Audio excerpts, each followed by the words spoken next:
Oluvannyuma lw'okutegeera taata w'omwana wa Shiba Kalungi, mwana wattu tewayise wadde essaawa 24 abaana ne baleeta girlfriend we omulala. Baana bagambye munera actually teriiyo muntu yenna ali safe, even ne Shiba Kalungi yennyini tali safe. Oluvannyuma lw'ebbina, sijja gambu yakola ebbina, oluvannyuma lw'okuzaala, kubanga yatugamba w'ozaala ebbina ligenda kwereeta lyokka. So oluvannyuma lwa Shiba Kalungi okuzaala ebbina ne lijja ettutuku eriri, oyinza ogamba tazaalangako figa yeeyo masavu meereere.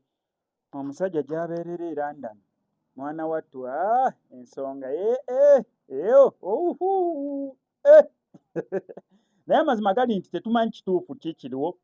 However, ebifaananyi nga ebyavaayo ebya Shiba Kalungi ng'ali n'ono omusajja yeekubisizza naye, abantu ne bagamba osanga ye taata w'omwana wa Shiba Kalungi, ne kizuuka nti ye taata w'omwana wa Shiba Kalungi, naye ebifaananyi we bivuddeyo nga biraga nti omusajja ono anayo girlfriend omulala. Kati tukakasa nti oba ono girlfriend we oba cousin we oba kizibwe we oba faani nanti naye alimu olucelebrity, ali organizing abayimbi, alinga promoter, atwala abayimbi okubeera nga baperforminga, naye ansuubira ne concert eno yagirinamu omukono gye bagenza okubeera nga baperformingako. Kati so ayinza okubeera nga ono kiraya naye nga muyimbi oba ng'alina mu ngeri gy'ayagala omupromotinga, naye abaana bagambye teriyo ali safe, even ne Shiba Kalungi yennyini tali safe mu ngeri emu oba endala. Kati amazima go tetugamanyi, naye sofa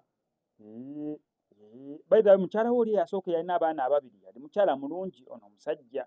Yes, Shiba Kalungi mukyala mulungi, nakane no ka girlfriend nako kakyala kalungi. So weebeera nga zezo choice ze, musajja akolera ddala choice ennungi. Wano kwa Cemex Media bulungi nnyo nti olunaku twamala dda okubeera nga tulumyusa lwa kugenda wali ku Nsambya Sharing All, lunaku lwa Nalubega Amina oba bangi gwe manyi nga Runs Runner. Yategekedde conference ennungi okuyingira 5,000 ennaku z'omwezi ga 23 November.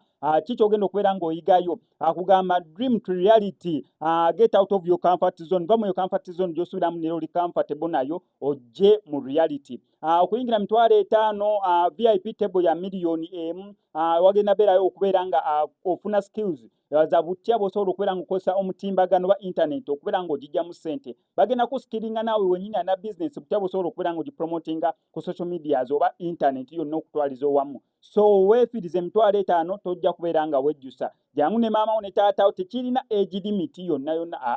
As long as ng'osobola okukozesa omutimbagano, oyinza n'obutakozesa mutimbagano naye n'ofunayo skills ezongera mu business okubeera nga ekulaakulana oba ey'okutandikawo business entonotono. So olunaku lwa 23 November twalumyusa dda SMX ngenda kubaayo kunga n'abantu abalala musobola okujja mu beeyo mu bungi nnyo nnyo ddala, sobola okubeera nga twekulaakulanya nga byonna bitegekeddwa Nalubega Amina oba Runs Runner Miss Rising Woman.